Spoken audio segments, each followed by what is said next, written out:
Now children we will do conservation of wildlife, कि जो wild life है हम उसको कंजर्व कैसे कर सकते हैं। अब काफ़ी सारी ऐसी स्पीशीज़ हैं जो फेस ऑफ अर्थ, जो अर्थ से एक्सटिंक्ट हो चुकी हैं, अब वो है ही नहीं, बची ही नहीं है वो species. Like the bird dodo, dodo bird भी एक्सटिंक्ट हो चुकी है, अब नहीं कहीं मिलती हैं। And you know, we all know dinosaurs, जो हज़ारों साल पहले एक्सटिंक्ट हो चुके थे।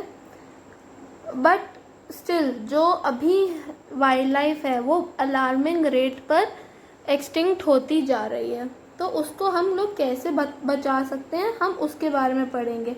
क्या क्या स्टेप्स लिए गए हैं बचाने के लिए, उसके बारे में भी पढ़ेंगे। And it is very important कि हम अपनी वाइल्ड लाइफ को कंजर्व करें। The well being of environment largely depends on the proper functioning of ecosystem. अब जो वेल बीइंग है एनवायरनमेंट की, मतलब एनवायरनमेंट कैसे सही रह सकता है, अच्छा रह सकता है, वो डिपेंड करता है कि जो इकोसिस्टम है वो अच्छे से फंक्शन करे, वो अच्छे से चले। Since ecosystem of an area is referred to as continuous interaction of animals with each other, so ecosystem एक एरिया का क्या होता है, वो होता है continuous interaction of animals with each other and the physical environment. मतलब एनिमल्स अपने आप में भी इंटरैक्ट करें और फिजिकल इन्वायरमेंट से भी इंटरैक्ट करें। मतलब एबायोटिक और बायोटिक एलिमेंट्स का interaction of an area, that is known as ecosystem. So any kind of disturbance to animals, vegetation or physical environment may disturb the ecosystem of that area.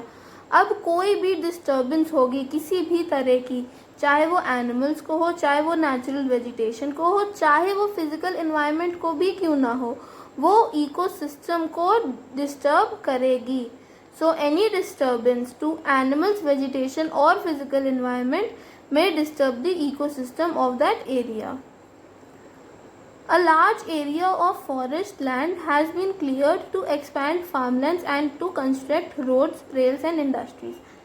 अब हमारी जो population है वो लगातार increase होती रह रही है, तो अब इतनी बड़ी पॉपुलेशन को सेटिस्फाई करने के लिए, उसकी नीड्स को, हम लोग को जगह चाहिए कि वहाँ पे हम लोग कंस्ट्रक्ट कर सकें रोड्स, फार्म को और बढ़ा सकें, रेलवेज कंस्ट्रक्ट कर सकें, इंडस्ट्रीज बना सकें।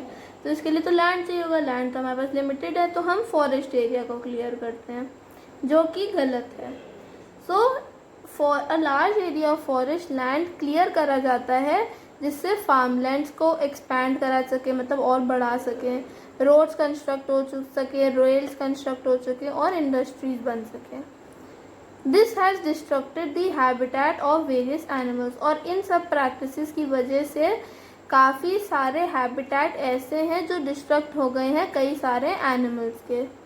The damage done to their natural habitat has led to the extinction of many species of plants and animals, और यही डैमेज की वजह से उनके नेचुरल एनवायरनमेंट को जब हम लोग डैमेज करते हैं तो उससे क्या होता है, उससे काफ़ी सारी स्पीशीज़ एक्सटिंक्ट हो जाती हैं of plants end of animals. यही नहीं कि सिर्फ एनिमल्स की एक्सटिंक्ट होती हैं, प्लांट्स की भी काफ़ी सारी ऐसी स्पीशीज़ है जो एक्सटिंक्ट हो चुकी हैं।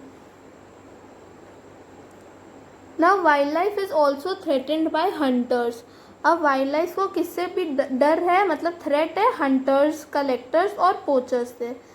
सो किससे है, हंटर्स, कलेक्टर्स और पोचर्स। हंट कौन करते हैं, अब हमने काफ़ी बार सुना है कि राजा महाराजा शिकार पर जाते थे, हंटिंग पर जाते थे। हंटिंग का मतलब क्या होता है, हंटिंग बेसिकली करी जाती है फॉर फन, खाने के लिए नहीं करी जाती, फॉर फन की, उसको शो ऑफ करने के लिए, उसको हंटिंग बोलते हैं, ठीक है। कलेक्टर्स, जो वाइल्ड लाइफ की कई स्किन होती हैं या कुछ होता है उनको कलेक्ट करते हैं, उनको कलेक्टर्स बोलते हैं।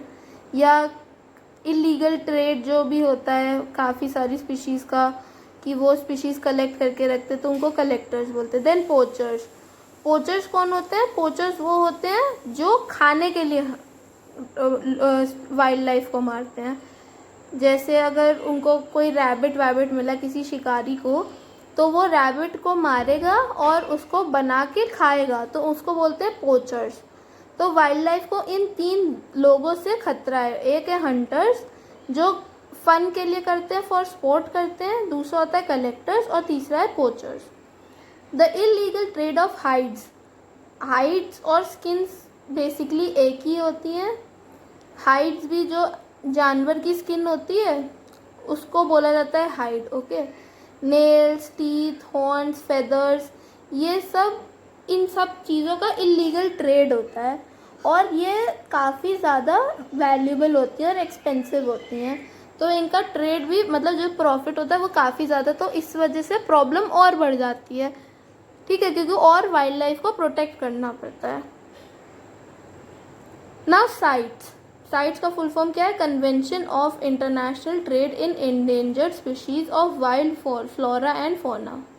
ये है इसका फुल फॉर्म। ये आपको याद करना पड़ेगा अंडर एनी सर्कमस्टेंस, ये आप कभी ज़िंदगी में नहीं भूल सकते। What is the full form of CITES, okay. अब ये जो साइट्स है जिसका फुल फॉर्म ये है, वो एक इंटरनेशनल बॉडी है जिसका convention of international trade and endangered species में ये डील करती है। They say that the conservation of wildlife and forest have to go together. अब ये जो साइट्स है वो कहती क्या है? वो कहती है कि अगर आपको कंजर्व करनी है वाइल्ड लाइफ तो आपको फॉरेस्ट को भी बचाना पड़ेगा। अगर आप फॉरेस्ट बचा रहे हो तो कंजर्वेशन ऑफ वाइल्ड लाइफ अपने आप हो रही है। तो किसी भी एक चीज़ को करो तो आपको दोनों चीज़ें मिलेंगी। As the existence of animals depends largely on forest, क्योंकि जो एनिमल्स की एग्जिस्टेंस है वो फॉरेस्ट पर ही डिपेंड करती है। They prohibit the trade of products made from the endangered wildlife. और ये प्रोहिबिट मतलब मना करते हैं कि ट्रेड नहीं करी जाएंगी चीज़ें जिनको इंडेंजर्ड वाइल्ड लाइफ से जुड़ी हों, okay. So first point, what is the full form of CITES, okay, ये है full form of CITES. Then second point पे लिखोगे that CITES is an international body, okay, सिर्फ यहीं तक, ओके। देन क्योंकि फर्स्ट पॉइंट पे पूरा ये आ जाएगा, या आप ऐसा करो पूरा फर्स्ट पॉइंट यही इंक्लूड कर लो, ओके। साइट्स फॉर ये, चाहे आप लर्न 2 चीज़ों में करना, पर आपको पूरा ये फर्स्ट पॉइंट हो जाएगा। Then the second point, that wildlife conservation of wildlife and forest go together as the existence of animals depends on forest. Then third point, that they prohibit the trade of products made from endangered wildlife. ये है 3 point sites की, अगर short note आता है इस पे, okay. Then the fourth point, now children we will do this paragraph, the last paragraph of this chapter, that is most of the wildlife can be protected by increasing awareness among the people. तो wildlife, ज़्यादातर wildlife कैसे protect करी जा सकती, कैसे बचाई जा सकती है कि लोगों को अवेयर करा जाए कि ये जो स्पीशीज़ हैं वो बचानी ज़रूरी है, okay. School children should be encourage to participate in various conservation programmes. जो स्कूल चिल्ड्रन हैं लाइक यू ऑल, उनको इनकरेज करा जाए कि वो पार्टिसिपेट करें ऐसे प्रोग्राम्स में जो वाइल्ड लाइफ को कंजर्व करते हों, okay. Then the third point, in the last 100 years human beings have become conscious of the plight of wildlife. अब काफ़ी सारे ह्यूमन बींग्स हैं जो कॉन्शियस, मतलब जिनको अब समझ में आया है कि जो प्लाइट ऑफ वाइल्ड लाइफ मतलब किस दुख में वाइल्ड लाइफ है, okay. What are the negative impacts that we create on wild life.